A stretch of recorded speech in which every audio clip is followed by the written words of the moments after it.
Moi, dans la vidéo que j'avais pu faire le 31 octobre de l'année dernière, je m'étais penché sur le modèle 3+, c'est-à-dire un modèle des backrooms dans lequel il existe différents étages des backrooms et plus de 3. Au cas où vous auriez oublié, les backrooms, c'est un mème qui a eu pour origine cette image et ce petit texte. Ce texte décrit l'hypothèse que parfois on pourrait traverser la réalité pour se retrouver dans une sorte de dimension parallèle, ressemblant à une sorte de gigantesque labyrinthe de pièces aléatoires ressemblant à des locaux abandonnés, à la moquette pourrie par le temps et au papier peint vieillot.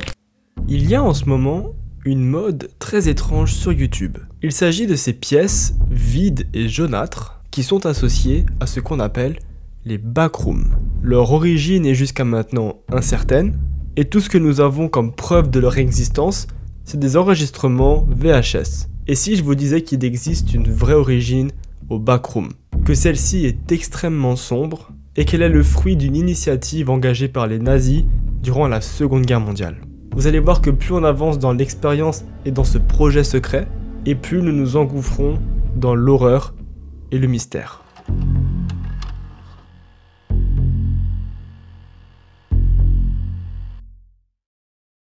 Nous sommes durant la Seconde Guerre mondiale, et de nombreuses expériences médicales sont effectuées sur des prisonniers. Certaines sont inhumaines et relèvent plus de la boucherie qu'autre chose. Mais il n'y a pas que dans le domaine médical que les nazis ont fait de sombres expériences. Nous sommes en 1944, la guerre fait rage et les Allemands voient leurs forces diminuer. Les Alliés gagnent du terrain et perdre la guerre devient alors une possibilité envisageable. Il faut alors un plan de secours, une issue aux grands leaders allemands de cette guerre afin d'échapper à leur sort, qui serait d'ailleurs inévitable s'ils venaient à se rendre. Nous sommes un matin d'automne 1944, une dépêche pas comme les autres est alors envoyée à tout le corps scientifique nazi. Et cette dépêche porte comme simple nom de code Die Flüchtlösung, ou en français, la solution de fuite. Cette initiative est très simple. Il s'agit de trouver un moyen de faire disparaître les hauts dirigeants nazis. Il est d'abord envisagé de créer un bunker immense, ultra résistant, qu'on remplirait alors avec des vivres et on y mettrait à l'intérieur les dirigeants nazis. Ceci afin de les protéger des réprimandes des autres pays. Malheureusement, rien n'est incassable ou impénétrable et l'idée du bunker est vite mise de côté. La solution qui sera finalement gardée, c'est celle d'un mathématicien nazi nommé Ludwig Biberbach. Et vous allez voir que c'est cette solution qui va donner vie à toute notre histoire.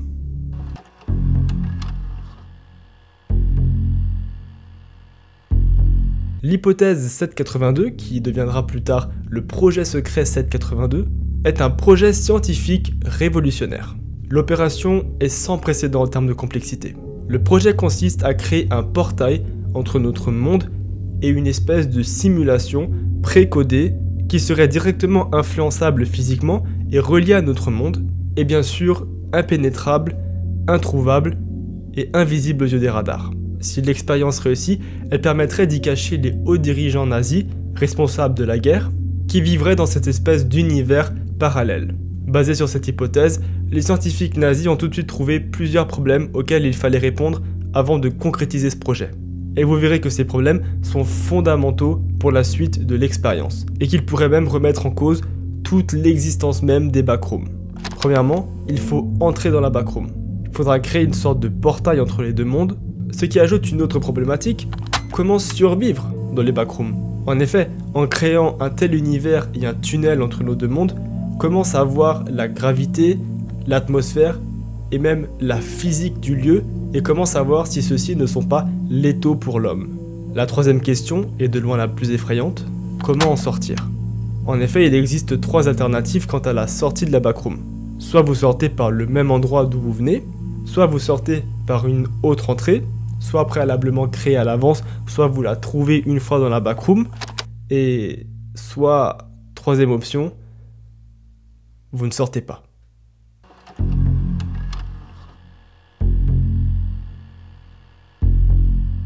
Après plusieurs mois de recherches intensives, les scientifiques allemands créent enfin leur premier modèle théorique.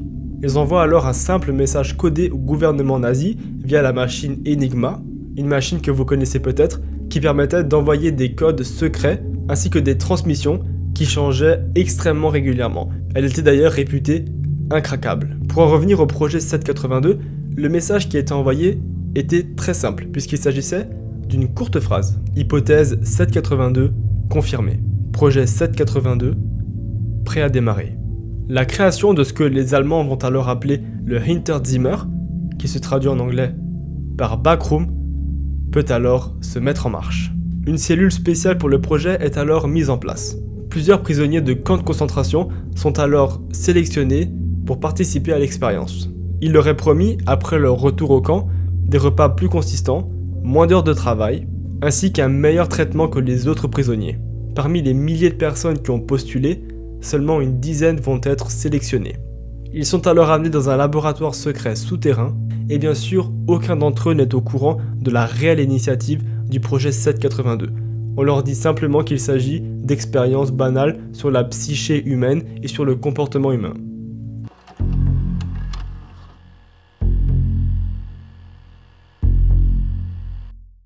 Patient 0 est le code qu'on donne au premier prisonnier qui va tester le Hinterzimmer.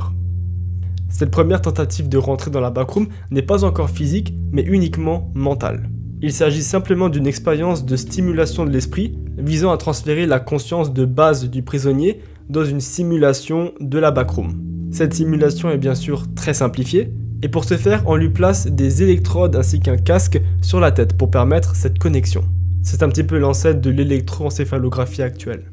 Tout est en place et le simulateur est prêt à être lancé. À la seconde où le test est lancé et que le courant est amené à circuler entre les deux mondes, le prisonnier tremble, convulse et décède instantanément. Les Allemands ne le savaient pas encore, mais le courant envoyé par les électrodes dans le cerveau de l'homme était tellement puissant qu'ils ont tout simplement grillé son cerveau quasiment instantanément. Et la puissance utilisée à ce moment-là était quasiment la même que celle qu'on utilise sur la chaise électrique. Vous comprenez à présent que les scientifiques nazis n'avaient absolument aucune idée de ce qu'ils faisaient, et chaque homme était réellement considéré comme un cobaye.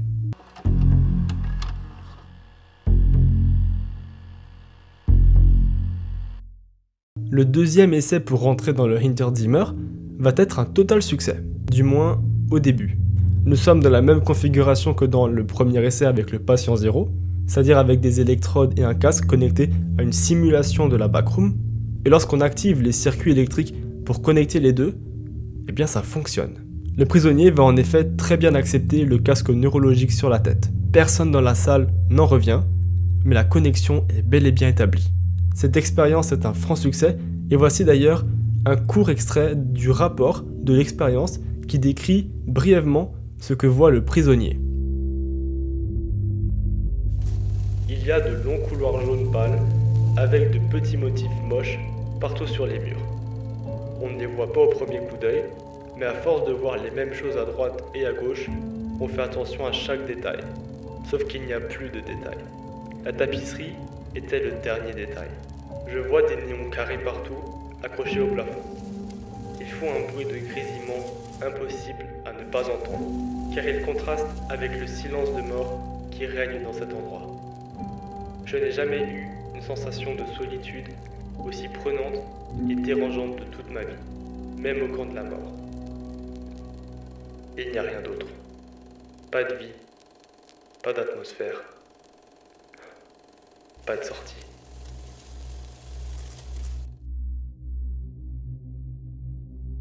Lorsque les scientifiques entendent ces mots prononcés de la bouche du prisonnier, ils affichent un visage terrifié. Ils espéraient pouvoir faire revenir le patient par le même chemin neurologique qu'il avait emprunté pour rentrer dans la backroom. Ils se mettent alors au travail, mais après plusieurs heures de recherche intensive, ils se rendent réellement compte de l'immensité infinie de la backroom, et que trouver une sortie dans ce gigantesque labyrinthe est en fait impossible. Sans solution et sous la pression des cris et des pleurs du prisonnier qui les supplie de le faire revenir, ils décident d'arrêter le test. Celui-ci se plaignait depuis plusieurs heures de devenir fou.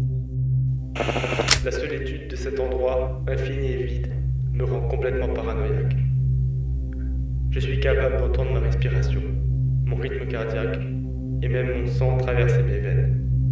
Mon cerveau m'ordonne de faire des choses immondes, comme de m'asphyxier en arrêtant de respirer, de manger ma propre peau ou encore d'exploser mes yeux contre les coins des murs pour ne plus voir l'immensité du lieu. Nous avançons alors pas à pas dans l'expérience et avec le patient HZ1, nous allons finalement avoir une première entrée physique dans la backroom.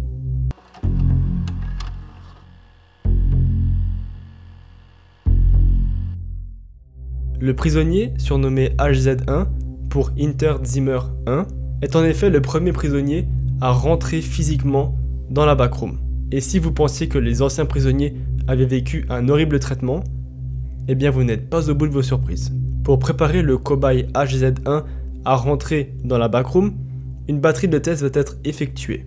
Non pas pour assurer un minimum de sécurité pour le prisonnier, mais bien parce que chaque entrée dans la backroom à présent est extrêmement coûteuse. Ils n'ont donc qu'un nombre très limité d'essais pour rentrer dans la backroom. Ils vont créer pour lui un système avec caméra et micro embarqués dans un exosquelette.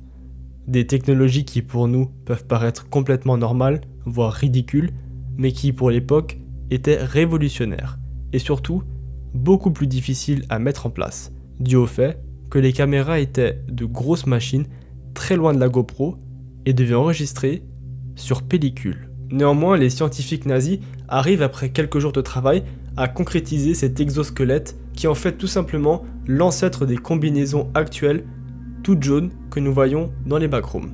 Nous sommes le 9 décembre 1944 et le prisonnier enfile sa combinaison de survie. Les caméras et micros sont en route, tout le monde est sur le qui-vive. La dernière expérience ayant mal tourné, personne ne sait à quoi s'attendre. Et pourtant, presque miraculeusement, le patient HZ1 rentre du premier coup dans la backroom.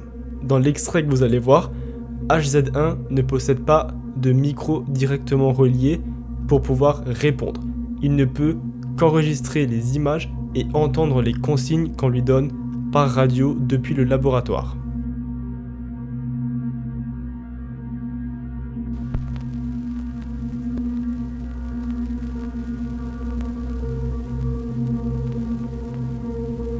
Projekt 7-82.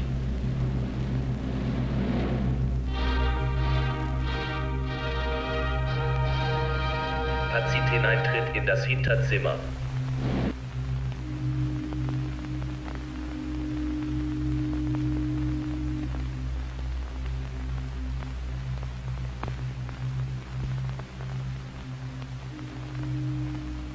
Der Patient geht langsam.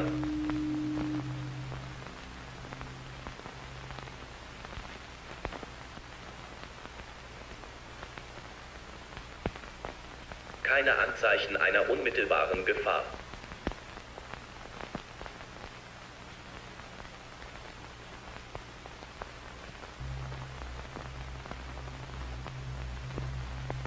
Gib niemals auf.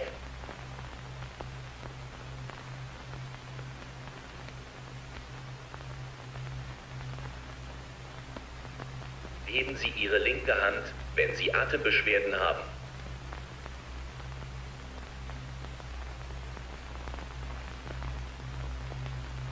Keine merkliche Schwierigkeit.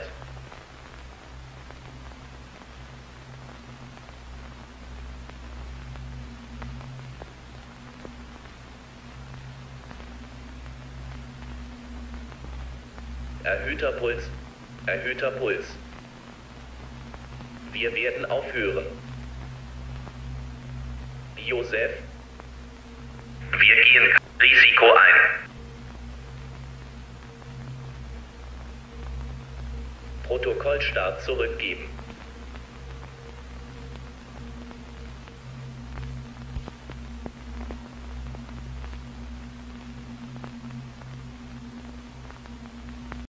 À ce moment-là, les Allemands ne le savent pas encore, mais en ramenant le prisonnier dans le laboratoire, ils viennent de faire l'une des plus grosses erreurs du projet 782.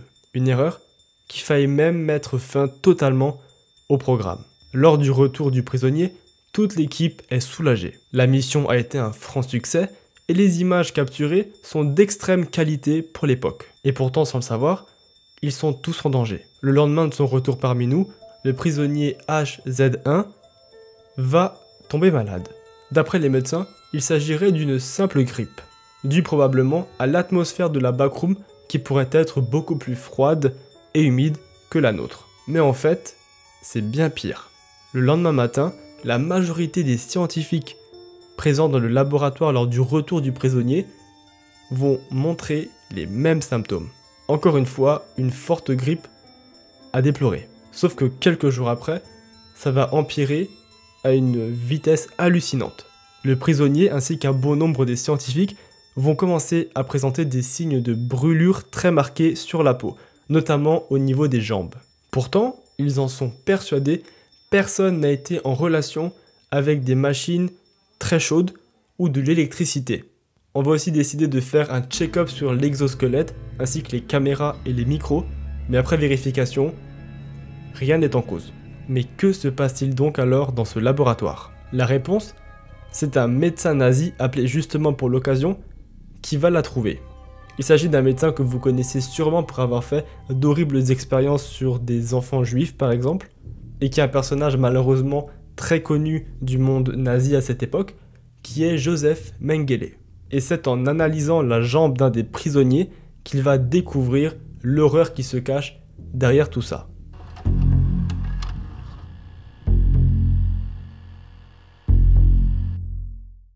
Déjà, il faut que je vous dise qu'à ce moment-là, quand il a été appelé, l'état du prisonnier ainsi que les scientifiques s'est encore aggravé. En gros, toute leur peau est en train de pourrir littéralement. Malheureusement, je ne pourrais pas vraiment vous montrer de photos, mais si vous cherchez ce que je vais parler là dans 2 secondes, vous allez trouver des photos. Je vous conseille juste pas spécialement de les regarder. Et donc, ce qu'il découvre, c'est Vibrio vulnificus. Son nom ne vous dit peut-être rien, et pourtant vous n'êtes pas prêt de l'oublier. Il s'agit d'une bactérie présente dans une infection rare, qu'on appelle la fascite nécrosante, une infection aussi surnommée mangeuse de chair, qui, comme son nom l'indique, dévore la chair des gens infectés. Elle est aussi à l'origine des sepsis, un mot qui vient du grec ancien et qui signifie tout simplement putréfaction, et dont les symptômes sont de la fièvre, de la grippe, des frissonnements, étrangement les mêmes symptômes que notre prisonnier et l'équipe du labo. Il ne faudra que quelques jours de plus pour que l'infection ait raison de HZ1 et des scientifiques. Le projet est alors mis en pause et les recherches se concentrent uniquement sur le problème de la bactérie. On propose d'abord une combinaison entièrement étanche avec un masque à gaz, mais cela n'aide pas vraiment puisque la bactérie peut toujours rester sur la combinaison de protection et se transmettre lors du retour du cobaye dans notre monde. Pour faire face à ce problème, une solution va être mise en place. Une solution mystérieuse.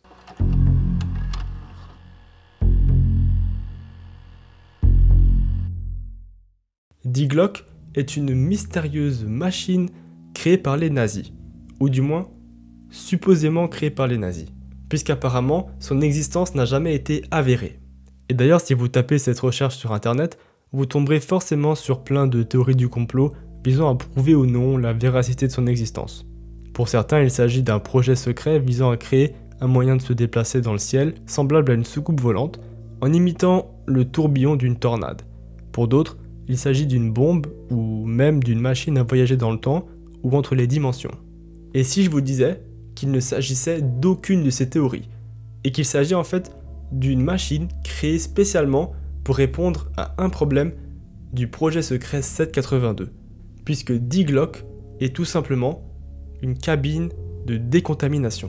Elle est placée à l'entrée du tunnel entre nos 2 mondes, entre nous et le Hinterzimmer, et vise tout simplement à décontaminer et donc à éviter que les bactéries de la backroom ne rentrent dans notre monde, et du coup ne soient malencontreusement transmises aux scientifiques. Peu de temps après la mise en place de Die Glocke ainsi que des tests très fructueux sur les cobayes, la backroom ou le Hinterzimmer est enfin prêt. Plusieurs dirigeants sont alors amenés à la visiter sans même le besoin de porter une combinaison ou un masque, puisque Die Glocke est tellement efficace que la désinfection lors de la sortie de la backroom est complète. Il existe malheureusement très peu de photos de cette inauguration, mais sur celles que j'ai trouvées, on y voit un homme que vous connaissez sûrement tous très bien, et qui, quelques mois plus tard, s'avérera très chanceux que la backroom ait été créée.